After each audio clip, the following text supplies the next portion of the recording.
Tidak usah tebak-tebakan kali ya. Oh, wow. OMG, pertama kali menulis surat untuk orang graduation.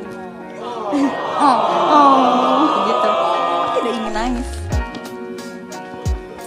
Sudah Ci, 2 lembar Ci, tebel kan? Niat loh. Niat banget, wah. Ini fun fact ya guys. Jadi tuh aku pas mau nulis surat aku mikir dulu, aku lihat dulu foto-foto kita. Aku ada memori apa ya sama Ci Jason, aku inget-inget semuanya. Makasih ya, best friend. Oh ya, terima kasih juga ya sudah mewujudkan Oshibe Mashibe bareng. Itu kayak impian kita. Wajib gitu. nggak? Hah? Wajib. Iya, terima kasih ya. Oke. Dari Jessie untuk Jesslyn. Ternyata harinya akhirnya tiba juga ya. Gak berasa banget kenal sama Cici udah 5 tahun lebih. Kenapa rasanya baru kemarin ya?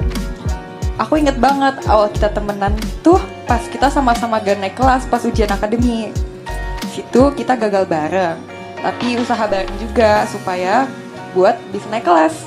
Dan dari situ juga tanpa disadari kita mulai sering ngobrol dan jadi dekat. Entah kenapa rasanya dari dulu tuh kita kayak selalu ditakdirkan buat bareng gak sih? Dari terbentuknya generasi 7 kayak ditakdirkan Jessie bersama Jesslyn gitu.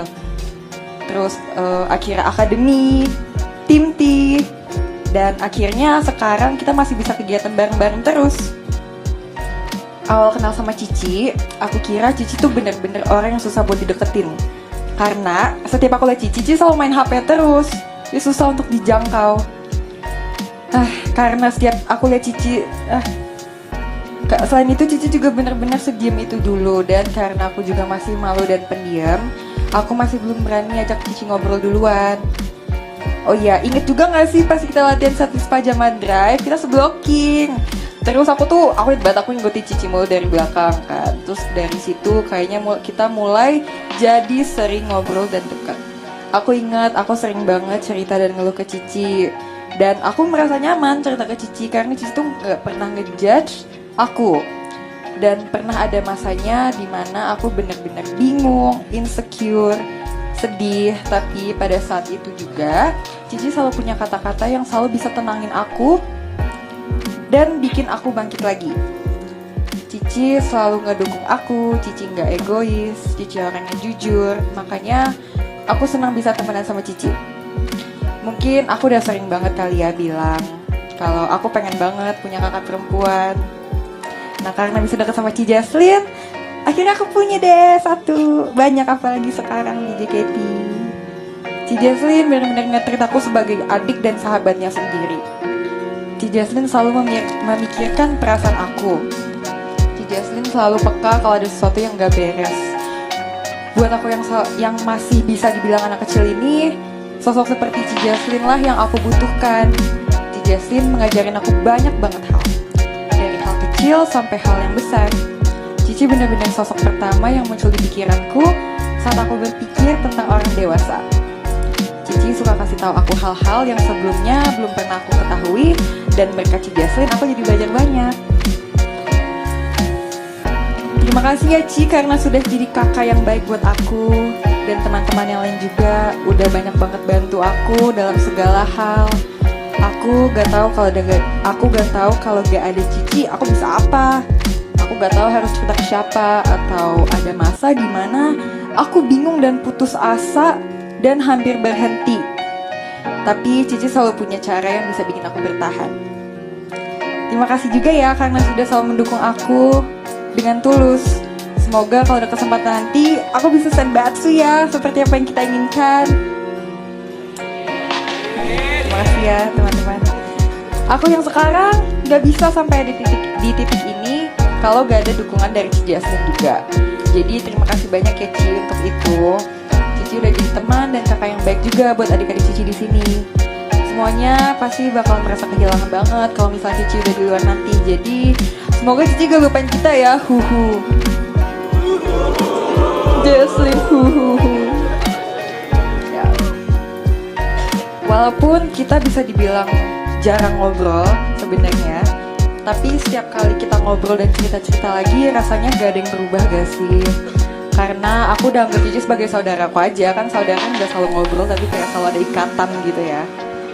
Jadi aku senang setelah Cici akhirnya bisa menggapai mimpi dan cita-cita Cici di luar nanti, pasti bakal banyak banget yang dikangenin dari Cici. Bakal kangen banget Cici yang selalu heboh dengan cerita Cici setiap datang latihan.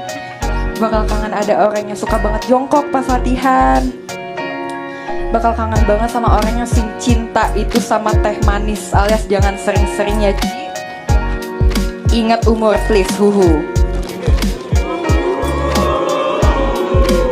Aku udah di briefing biar nulis huhu. Oke. Awalnya pas Cici ngomongin grade itu, I knew it. Dan aku merasa emang udah waktunya. Tapi entah kenapa ya, Tapi entah kenapa semakin hari rasanya semakin berat melepasinnya. Nanti siapa yang aku grecokin lagi, siapa yang nebeng aku pulang bareng lagi. Tapi aku juga gak boleh egois dan terus-terusan sedih juga, karena ini bukanlah akhir dari cerita Cici, tapi ini adalah awalan baru buat Cici. Dan aku harus ikut senang dan mendukung Cici apapun itu kondisinya, just like what you did to me. Harapan aku buat Cici Jesslyn, semoga akhirnya Cici bisa mencapai apa yang Cici inginkan di luar. Semoga banyak yang sayang sama Cici ya. Amin. Semoga kita bisa terus deket juga, walaupun rumah kita tinggal ngesot sebenarnya. Tapi pas udah susah main bareng karena jadwal member JKT yang sangat padat. Semoga di luar sana orang-orang nge-treat Cici dengan baik ya. Aku harap juga Cici masih mau cerita-cerita ke aku lagi dan masih mau dengerin cerita-cerita aku juga. Tetap stay in touch ya, pokoknya kita semua di sini doain yang terbaik buat Cici Jesslyn. Aku dan teman-teman dan pendukung Cici Jesslyn juga semuanya bangga sama Cici, iya nggak? Yes. Ya, jadi tetap semangat ya. Happy graduation Cici Jesslyn from JT. Look ya. Tadi tingginya agak sama ya, sekarang udah. Maaf ya, rahasia ya. Oh ya Ci, belum selesai sampai situ Ci. Jadi ada beberapa teman-teman juga yang ingin menyampaikan. Yang pertama dari Flora. Mana Floranya? Tuh, tatap ya Floranya ya. Hai Ci Jesslyn, happy graduation ya buat satu-satunya member JKT48 yang benar-benar aku anggap sebagai kakak kandung aku. Aku gak nyangka ada seseorang yang sekuat ini hadir di hidup aku. Dan orang kuat ini ngasih aku banyak motivasi dan semangat buat diri aku. Aku senang akhirnya Cici berani melangkah ke dunia yang lebih luas. Dimanapun kamu setelah ini, semoga dunia itu bisa memberimu kenyamanan dan kebahagiaan ya. Aku selalu mendoakan semua hal yang baik untuk kamu. Jangan lupain aku ya. Cari aku kalau kamu butuh dan jangan risih ya kalau aku suatu saat yang cariin kamu. Karena kamu zona nyaman dan aman aku. Love you Cici from Flora. Love you Cici. Ada lagi satu lagi. Banyak juga temen. Ya banyak ya. Dari si Bokem Katrina. Hai Ci Jesslyn, sebenarnya perasaan aku campur aduk. Aku sangat sedih karena ditinggal salah satu sahabat terbaik aku. Tetapi aku juga senang karena bisa melihat Ci Jesslyn mengejar cita-cita Cici di luar sana. Di balik sifat galak Cijes, Cici tuh mempunyai sisi yang sangat penyayang dan perhatian ke aku. Tetapi disampaikannya dengan sedikit ngegas aja. Terima kasih banyak ya telah menjadi sosok kakak yang selalu mengajarkan untuk menjadi lebih baik. Aku gak sabar melihat Cici nanti. I love you.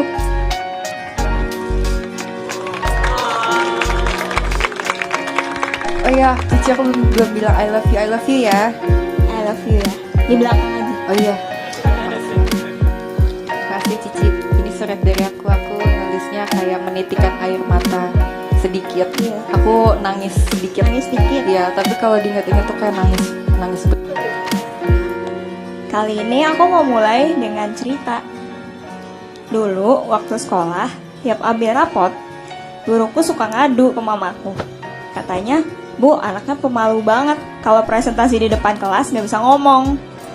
Gak ada yang nyangka, sekarang aku bisa berdiri di sini, regularly performing on theater shows, off-air events, concert, dan sekarang ngasih speech kelulusan aku di depan segini banyak orang. Awal-awal aku jadi idol pun gak gampang. Dari orang yang biasanya tiap hari kerjanya duduk di depan PC, tiba-tiba harus rutin berdiri di atas panggung dan ditonton banyak orang. I didn't know how to act. Biasanya aku cuma lihat idol di balik layar aja, gak pernah tahu di belakangnya kayak gimana. Banyak kebiasaan-kebiasaan aku yang tidak sejalan dengan menjadi idol, termasuk rajin posting foto di sosial media, bawel di Twitter, dan lain sebagainya. Waktu awal aku belum sadar kalau hal itu penting bagi seorang idol. Makan waktu banyak banget buat aku nyesuaiin diri. Gak jarang juga aku dimarahi dan dihukum karena aku lama ngafalin blocking dan choreo dance. Sampai di satu titik rasanya semuanya udah too much. I remember enduring the pain alone. Waktu rasanya apapun yang aku lakuin gak pernah cukup untuk dilihat orang. Waktu rasanya aku jauh ketinggalan di belakang dari teman-teman generasiku. Waktu rasanya buat berdiri di panggung ini aja aku bahkan belum layak. Aku ingat masa-masa aku harus nyimbangin kuliah, magang, dan JKT48. Waktu hampir tiap hari nangis di jalan pulang. Waktu aku bilang ke orang tuaku kalau aku udah gak bisa. Dan aku cuma ingat orang tuaku bilang, kalau kamu udah terlanjur capek, seenggaknya ada hasilnya. Nikmatin dulu hasilnya. Buat apa kamu ngerasain capeknya doang terus berhenti? Dan kalau lihat ke belakang sekarang, aku akhirnya bisa bilang kalau semuanya worth it. It was worth the pain and the suffering I endured. Semuanya terbayarkan saat dengar suara chant kalian dari backstage waktu overture. Saat ketemu kalian di tour, di event off-air, saat disambut kalian di bandara, dan melihat saya excited apa kalian buat ketemu sama kita. Setiap apresiasi kalian, it pays off all the pain I felt. Sampai di titik aku sama sekali gak ngerasain penyesalan pernah ada di sini. Sesulit apapun yang aku laluin. Yang aku sadarin selama ini adalah jadi idol itu bukan soal title-nya, bukan soal ketenarannya, bukan juga soal penghargaannya. Jadi idol itu soal tanggung jawab. Karena apapun yang kamu lakuin dan katakan pasti dilihat dan dicontoh banyak orang. Juga soal pengorbanan, karena mau gimana pun dan lagi sekacau apapun, tugas kita sebagai idol tetap harus memberi positivity. Maka kita harus korbanin perasaan kita sendiri, dan yang pasti semua itu gak akan bisa kita beri kalau bukan karena dedikasi. Jadi idol itu bukan sekedar pekerjaan, jadi idol itu dedikasi. It is willing to put other people's feeling first. It is willing to make other people smile even when we don't feel like it. Tapi semua itu sebanding sama banyaknya apresiasi dan cinta yang kalian kasih. Dalam bentuk apapun dukungan yang kalian beri untuk kami, it was never small. It meant everything to us. Ini akan jadi satu bagian dari cerita di hidupku yang akan terus kuceritakan nantinya. Aku bakal selalu percaya kalau usaha keras itu tidak akan mengkhianati. Aku juga mau banyak-banyak terima kasih sama staff dan kakak-kakak JOT. Especially sensei-sensei choreo yang ngelatih aku dari aku sama sekali nggak tahu apa itu blocking sampai aku bisa kayak sekarang performing on my last stage. Aku nggak akan bisa berdiri di sini sekarang kalau nggak karena mereka. Buat kakak-kakak manajer, PIC, SM, wardrobe, kakak-kakak makeup dan rambut, Babe, kakak FOH, kakak merch, dan semuanya yang belum kusebut satu-satu. Aku senang berkesempatan bekerja dengan kalian, karena dari kalian aku belajar kalau apapun yang kita lakukan itu tulus, hasilnya pasti baik. Maaf ya kalau selama ini aku belum bisa ini itu, sering kali ngerepotin kalian juga, tapi kalian selalu dengan senang hati bantuin aku. Dan untuk orang tua aku, kalian emang gak selalu ada di sini buat dukung aku setiap kegiatan aku di JKT. Tapi yang pasti aku tahu, doa kalian selalu menyertai aku dalam setiap usaha yang aku lakuin. Waktu aku butuh support, kalian selalu bisa ngasih jawaban-jawaban yang bijak. Kalian yang mendidik aku hingga bisa jadi Jesslyn yang seperti sekarang. Dan buat yang lagi nonton dari live streaming, dimanapun itu, terima kasih ya udah jadi alasan aku bertahan di sini sampai sekarang, melewatin banyak hal yang aku selalu pikir itu nggak mungkin, tapi ternyata mungkin. You believed in myself when I couldn't, and I'm forever thankful for that. Aku sayang kalian. Aku bersyukur bisa ada di sini di JKT48 di era yang tepat dan di waktu yang tepat. JKT48 has made me whole as a person. Aku dapat banyak sekali pelajaran yang baik untuk hidupku ke depannya. Untuk semua yang pernah aku capai dan aku lalui di sini, aku sangat bersyukur. Bertemu orang-orang baik, terutama teman-temanku member-member JKT48. These are the kind of people I wanna keep around. Maka dengan itu, aku putuskan waktuku di JKT udah cukup. Aku sudah menemukan apa yang aku cari di sini dan aku mau melanjutkan hidup untuk mencapai mimpiku yang lain. With that, I close this chapter of my life. Aku pamit sebagai Jasmine JKT48.